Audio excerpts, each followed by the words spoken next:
Hello friends, कैसे हैं आप सभी लोग। स्वागत है आपका आपके अपने यूट्यूब चैनल 4G रैंकर पर। दोस्तों, आज मैं लेकर आया हूं लेखपाल भर्ती परीक्षा के लिए जीके के और ग्रामीण परिवेश के इम्पोर्टेंट क्वेश्चंस। देखिए, वीडियो शुरू से लेकर आखिर तक देखिए। अगर वीडियो पसंद आए तो वीडियो को लाइक और शेयर करिए, और यदि चैनल पर नए हैं तो चैनल को सब्सक्राइब भी कर दीजिए। तो चलिए शुरू करते हैं। पहला क्वेश्चन कहना देखिए, पृथ्वी से बढ़ती दूरी के अनुसार ग्रहों का निम्नलिखित में से कौन सा क्रम सही है। तो पृथ्वी से दूरी के अनुसार आपको इसका क्रम बताना है। तो इसका राइट आंसर आपका तीसरा हो जाएगा, शुक्र, मंगल, बुध और बृहस्पति। तो इसका राइट आंसर आपका सी हो जाएगा। देखिए, पृथ्वी के समान अक्षीय झुकाव वाला ग्रह मंगल ग्रह होता है, और सूर्य से बढ़ती हुई दूरी में जो क्रम आता है वो बुध आता है, शुक्र, पृथ्वी, मंगल, बृहस्पति, शनि, अरुण, वरुण। तो आपको देखिए पृथ्वी से दूरी में देखना था आपको, तो इसका राइट आंसर आपका सी हो जाएगा। पहले नंबर पर शुक्र आएगा, फिर मंगल आएगा, फिर बुध आएगा, फिर बृहस्पति आएगा। तो इसका राइट आंसर आपका सी है। अगला क्वेश्चन आता है, निम्नलिखित में से कौन सा युग्म असंगत है। तो आपको असंगत युग्म इसमें देखना है। तो आपका देखिए इसका राइट आंसर आपका सी हो जाएगा। सान पठार बांग्लादेश में नहीं आता है। सान पठार जो आता है देखिए आपका, ये आपका जो आता है इंपॉर्टेंट है। देखिए सान पठार का जो विस्तार आता है ये आपका म्यांमार में और आपका देखिए थाईलैंड में आता है, जबकि यहाँ पर दे रखा था बांग्लादेश। तो सान पठार बांग्लादेश में नहीं आता है, ये म्यांमार में और आपका जो है थाईलैंड देशों में आता है। देखिए बात करें अनहोम की, तो ये ऑस्ट्रेलिया में आता है। पामीर का पठार देखिए चीन में आता है, जिसको विश्व की छत भी बोला जाता है। उसके बाद में कोरट का पठार थाईलैंड में आता है। तो ये सब सही है, लेकिन सान पठार बांग्लादेश ये आपका असुमिलित है। अगला क्वेश्चन आता है, निम्नलिखित में से कौन सा युग्म असंगत है। तो असंगत आपको छांटना है इसमें। तो इसका राइट आंसर आपका चौथा हो जाएगा। खाड़ी सहयोग परिषद की स्थापना देखिए इन्होंने 1985 का रखी है, ये 1985 में नहीं हुई थी। तो बात करें देखिए आसियान की, तो आसियान की स्थापना 8 अगस्त 1967 में की गई थी। सार्क की स्थापना 8 दिसंबर 1985 में की गई थी। उसके बाद में देखिए ओपेक की स्थापना सितंबर 1960 में की गई थी। देखिए आसियान की अगर हम बात करें तो आसियान में कुल देश 10 आते हैं, जिसमें इंडोनेशिया आता है, थाईलैंड आता है और सिंगापुर मेन है। देखिए उसके बाद में अगर सार्क की बात करें तो सार्क में कुल देश 8 आते हैं। आगे आता है देखिए अगला क्वेश्चन आपका, निम्नलिखित में से कौन सा युग्म असंगत है। तो आपको असंगत देखना है इसमें, कौन सा युग्म असंगत है। तो इसका राइट आंसर आपका चौथा हो जाएगा। जोजिला उत्तराखंड में नहीं आता है। लिपू लेक दर्रा आपका उत्तराखंड में आता है। नाथुला दर्रा सिक्किम में आता है। सिपकिला दर्रा हिमाचल प्रदेश में आता है, जबकि जोजिला दर्रा आपका श्रीनगर में आता है, यानी कि जम्मू कश्मीर में आता है। इंपॉर्टेंट है देखिए, यह आपका उत्तराखंड में नहीं आता है। तो इसका राइट आंसर आपका चौथा हो जाएगा। अगला क्वेश्चन आता है, निम्नलिखित में से कौन सा कथन असत्य है। तो असत्य कथन आपको देखना है। तो इसका राइट आंसर आपका देखिए दूसरा हो जाएगा। असत्य कथन आपका दूसरा है, प्रत्यावर्ती मानसून अरब सागर से वर्षा की प्राप्ति करता है, ये गलत है। देखिए आपका इसका राइट आंसर दूसरा हो जाएगा। अगला क्वेश्चन आता है, बौद्ध धर्म स्पष्ट रूप से 2 संप्रदायों हीनयान में महायान में विभक्त हुआ था। तो ये हुआ था आपका चतुर्थ बौद्ध संगीति में, यानी कि इसका राइट आंसर आपका चौथा हो जाएगा। चतुर्थ बौद्ध संगीति में जो आपका बौद्ध धर्म था वो दो भागों में बढ़ गया था, एक तो हीनयान और दूसरा महायान। देखिए चौथी बौद्ध संगीति जो हुई थी आपकी, ये प्रथम शताब्दी में कुंडलवन कश्मीर में हुई थी और वासुमित्र की अध्यक्षता में की गई थी, और कनिष्क का उस समय शासनकाल था। तो क्वेश्चन ऐसा भी आ जाता है कि बौद्ध धर्म की चौथी जो आपकी बौद्ध परिषद हुई थी किसके समय में हुई थी। तो कनिष्क के समय में हुई थी, कुंडलवन कश्मीर में हुई थी, और ये आपकी प्रथम शताब्दी में की गई थी, और इसकी अध्यक्षता जो करी थी वो वासुमित्र ने करी थी। अगला क्वेश्चन आता है, कह रहे हैं निम्नलिखित में से कौन सा वेद सबसे प्राचीन वेद है। तो इसमें आपको बताना है सबसे प्राचीन वेद जो आता है ये आपका देखिए ऋग्वेद आता है। इसका राइट आंसर आपका बी हो जाएगा। ऋग्वेद देखिए वेद आपके 4 होते हैं, ऋग्वेद, सामवेद, यजुर्वेद, अथर्ववेद। इसमें सबसे प्राचीन वेद जो आता है वो ऋग्वेद आता है। ऋग्वेद के अंदर देखिए 1028 सूक्त मिलते हैं, 10 मंडल मिलते हैं और 10,580 ऋचाएँ मिलती हैं। देखिए वेदों को पढ़ने वाले को होत्र कहा जाता है, और ऋग्वेद में हमें देखिए गायत्री मंत्र भी मिलता है, और गायत्री मंत्र का जो रचना की थी वो रचयिता थे इसके विश्वामित्र। तो ये आपके इम्पोर्टेंट फैक्ट थे। अगला क्वेश्चन आता है, जब भारत स्वतंत्र हुआ उस समय कांग्रेस के अध्यक्ष कौन थे। तो स्वतंत्रता के समय कांग्रेस के अध्यक्ष थे देखिए JB कृपलानी, यानी इसका राइट आंसर आपका भी हो जाएगा JB कृपलानी। 15 अगस्त 1947 को भारत के राष्ट्रीय कांग्रेस के अध्यक्ष JB कृपलानी थे। और देखिए महात्मा गांधी की अगर हम बात करें तो महात्मा गांधी ने 1924 के बेलगांव अधिवेशन की अध्यक्षता की थी। पंडित जवाहरलाल नेहरू ने लाहौर अधिवेशन 1929 की अध्यक्षता की थी, और सरदार वल्लभ भाई पटेल ने 1931 कराची अधिवेशन 1931 की अध्यक्षता की थी। तो इसका राइट आंसर आपका दूसरा हो जाएगा। अगला क्वेश्चन आता है, निम्नलिखित में से किसने 1920 के नागपुर के भारतीय राष्ट्रीय कांग्रेस के अधिवेशन में असहयोग के प्रस्ताव को प्रस्तावित किया था। इंपॉर्टेंट क्वेश्चन है, 1920 के नागपुर अधिवेशन में असहयोग के प्रस्ताव को प्रस्तावित किसने किया था? तो ये किया था आपका देखिए चित्तरंजन दास ने, यानी कि इसका राइट आंसर आपका तीसरा हो जाएगा। वेरी वेरी इंपॉर्टेंट है। अगला क्वेश्चन आता है, भारतीय संविधान मान्यता देता है, तो भारतीय संविधान किसको मान्यता देता है? तो ये देता है आपका धार्मिक व भाषाई अल्पसंख्यकों को, यानी कि इसका राइट आंसर आपका सी हो जाएगा। अगला क्वेश्चन आता है, मंत्री परिषद में अधिकतम सदस्य संख्या विधानसभा की कुल सदस्य संख्या का कितने प्रतिशत हो सकती है? तो ये देखिए हो सकती है आपकी 15%। इसका राइट आंसर आपका तीसरा हो जाएगा। इंपॉर्टेंट है, देखिए 15% सदस्य संख्या होनी चाहिए मंत्री परिषद के कुल सदस्यों की, और जबकि न्यूनतम संख्या 12 होती है इसमें। मूल संविधान में देखिए मंत्री परिषद सदस्य का उल्लेख नहीं मिलता है। अगला क्वेश्चन आता है, देखिए कह रहे हैं, भारत के प्रत्येक नागरिक के कर्तव्यों के अंतर्गत प्राकृतिक पर्यावरण का संरक्षण एवं सुधार कौन से अनुच्छेद में शामिल है? तो ये सुधार आपका आता है अनुच्छेद नंबर 51 के क में। इंपॉर्टेंट है देखिए।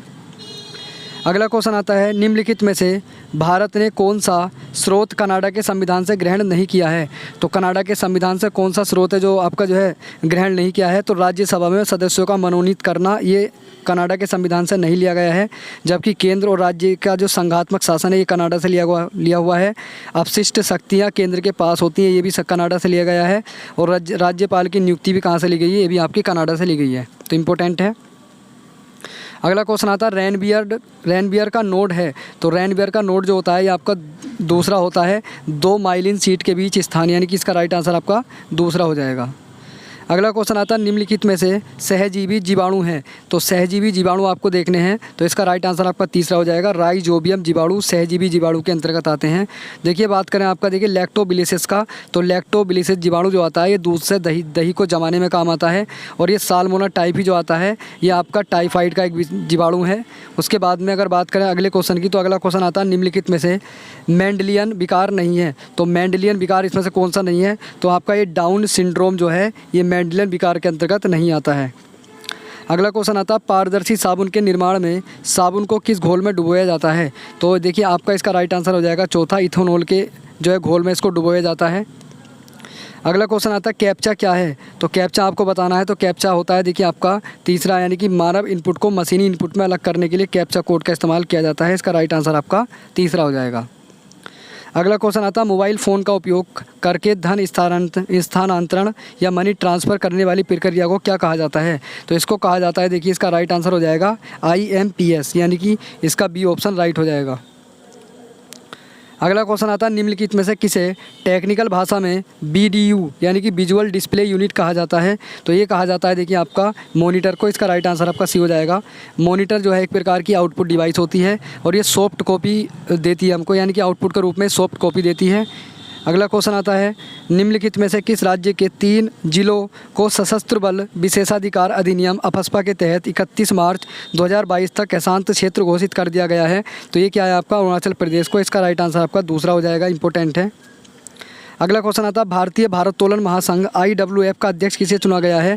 तो ये चुने गए हैं, देखिए इसका राइट आंसर आपका हो जाएगा, इसका राइट आंसर आपका देखिए हो जाएगा चौथा, यानी कि सहदेव यादव को चुना गया है। इसका चौथा ऑप्शन सही राइट हो जाएगा। अगला क्वेश्चन आता है, सरकारी बजट के राजस्व खाते की कुल व्यय यदि कुल आय से अधिक हो तो घाटे की मात्रा क्या कहलाती है? तो ऐसे घाटे को कहा जाता है देखिए आपका राजस्व घाटा, यानी कि इसका बी ऑप्शन राइट हो जाएगा। अगला क्वेश्चन आता है, भारत का सबसे पुराना स्टॉक एक्सचेंज है, तो भारत का सबसे पुराना स्टॉक एक्सचेंज जो है ये आपका है, देखिए इसका राइट आंसर हो जाएगा पहला बॉम्बे स्टॉक एक्सचेंज। बात करें इसकी स्थापना की, तो इसकी स्थापना 1875 में मुंबई में की गई थी। और देखिए बॉम्बे स्टॉक एक्सचेंज द्वारा पहला सूचकांक जो है 1986 में प्रकाशित किया गया था। तो इसका राइट आंसर आपका पहला हो जाएगा। अगला क्वेश्चन आता है, भारतीय रेलवे ने गौरव योजना का शुभारंभ कब किया था? तो भारतीय रेलवे ने गौरव योजना का जो शुभारंभ किया था ये क्या था आपका 23 नवंबर 2021 को। इसका राइट आंसर आपका पहला हो जाएगा। अगला क्वेश्चन आता है, निम्नलिखित में से खेती के लिए सबसे अच्छी मिट्टी कौन सी होती है? तो खेती करने के लिए सबसे अच्छी मिट्टी जो होती है ये आपकी होती है देखिए दोमट मिट्टी, जो धान की खेती के लिए महत्वपूर्ण मानी जाती है। तो इसका राइट आंसर आपका तीसरा हो जाएगा। अगला क्वेश्चन आता है, किसान बही किसके द्वारा तैयार की जाती है? तो किसान बही जो तैयार की जाती है ये लेखपाल के द्वारा तैयार की जाती है। और देखिए लेखपाल के द्वारा इसे किसान को 10 रुपये में उपलब्ध कराया जाता है। तो इसका राइट आंसर आपका तीसरा हो जाएगा। अगला क्वेश्चन आता है, उत्तर प्रदेश में मनरेगा को कब लागू किया गया था? तो उत्तर प्रदेश में मनरेगा को जो लागू किया गया था ये आपका देखिए 2 फरवरी 2006 को लागू किया गया था। तो इसका राइट आंसर आपका चौथा हो जाएगा। देखिए बात करें इस मनरेगा की, तो मनरेगा की शुरुआत प्रधानमंत्री डॉक्टर मनमोहन सिंह ने 2 फरवरी 2006 को आंध्र प्रदेश के अनंतपुर ज़िले से इसकी शुरुआत की थी और उत्तर प्रदेश में इसको 2 फरवरी 2006 को अपनाया गया था। बात करें देखिए इसको पूरे देश में लागू कब किया गया था? तो 1 अप्रैल 2008 को इसको पूरे देश में लागू कर दिया गया था। और इसके अंदर जो है महात्मा शब्द कब जोड़ा गया था? तो ये 2 अक्टूबर 2009 में इसके अंदर महात्मा गांधी शब्द भी जोड़ दिया गया था। तो इसका राइट आंसर आपका इस समय चौथा हो जाएगा। अगला क्वेश्चन आता है, निम्नलिखित में से किस यंत्र की सहायता से मानचित्र को बढ़ाया या घटाया जा सकता है? तो ये जो आपका आता है ये पेंटाग्राफ आता है, इसकी सहायता से जो है मानचित्र को बढ़ाया और घटाया जा सकता है। अगला क्वेश्चन आता है, निम्नलिखित में से कुक्कुट पालन को उत्तर प्रदेश सरकार द्वारा कौन सा दर्जा दिया गया है? तो कुक्कुट पालन को जो दर्जा दिया गया है ये आपका दिया गया देखिए आपका कृषि का। इसका राइट आंसर आपका तीसरा हो जाएगा। कुक्कुट पालन को उत्तर प्रदेश सरकार द्वारा कृषि का दर्जा दिया गया है। अगला क्वेश्चन आता है, प्रधानमंत्री गरीब कल्याण योजना की शुरुआत कब की गई थी? तो प्रधानमंत्री गरीब कल्याण योजना की शुरुआत मार्च 2020 में की गई थी। और देखिए बात करें इसकी, तो ये देखिए लॉकडाउन के दौरान प्रति माह गरीबों को 5 किलो राशन और 1 किलो दाल उपलब्ध कराई गई थी इस योजना के तहत। तो लॉकडाउन की योजना है, मार्च 2020 में इसकी शुरुआत की गई थी। अगला क्वेश्चन आता है, उत्तर प्रदेश भू राजस्व अधिनियम की किस धारा में अधिकार अभिलेख वर्णित है? तो ये आपकी धारा आती है देखिए धारा 32, यानी कि इसका राइट आंसर आपका दूसरा हो जाएगा। अगला क्वेश्चन आता है, भारतीय भूमाप के संदर्भ में निम्नलिखित में से कौन सा कथन असत्य है? तो आपको असत्य कथन बताना है। तो इसका राइट आंसर आपका चौथा हो जाएगा। एक जरीब 180 फीट के नहीं होता है, एक जरीब 165 फीट के होता है। बात करें 10 कड़ी की, तो 10 कड़ी बराबर 1 गट्ठा होता है, ये सही है आपका। 20 गट्ठे बराबर 1 जरीब होता है और 80 गट्ठे बराबर 1 फरलांग होता है, जबकि 1 जरीब बराबर 165 फीट के होता है, 180 फीट ये नहीं होता है। अगला क्वेश्चन आता है, तहसील में मालगुजारी की वसूली की जिम्मेदारी किसके पास होती है? तो तहसील में मालगुजारी की वसूली की जिम्मेदारी आपके तहसीलदार के पास होती है। और देखिए तहसीलदार के पास मालगुजारी अमीन के द्वारा वसूल की जाती है और उसको जो है तहसीलदार के पास जमा करनी होती है। तो इसका राइट आंसर आपका पहला हो जाएगा। और इसको वसूल कौन करता है? तो इसको अमीन वसूल करता है और अमीन वसूल करके कहाँ पहुँचा देता है? तहसीलदार के पास इसको पहुँचा देता है। अगला क्वेश्चन आता है, उत्तर प्रदेश का सीमावर्ती देश कौन सा है? तो उत्तर प्रदेश का सीमावर्ती देश आता है देखिए नेपाल। इसका राइट आंसर आपका दूसरा हो जाएगा, इम्पोर्टेंट है। अगला क्वेश्चन आता है, उत्तर प्रदेश राज्य की पूरब से पश्चिम तक की लंबाई कितनी है? तो पूरब से पश्चिम तक की लंबाई आती है उत्तर प्रदेश की देखिए 650 किलोमीटर, यानी कि इसका राइट आंसर तीसरा हो जाएगा। बात करें देखिए उत्तर से दक्षिण तक की चौड़ाई तो आती है 240 किलोमीटर और उत्तर प्रदेश का क्षेत्रफल जो आता है वो ये आता है 2,40,988 वर्ग किलोमीटर। अगला क्वेश्चन आता है, उत्तर प्रदेश में खादी तथा ग्रामोद्योग बोर्ड का गठन किस अधिनियम के अंतर्गत किया गया था?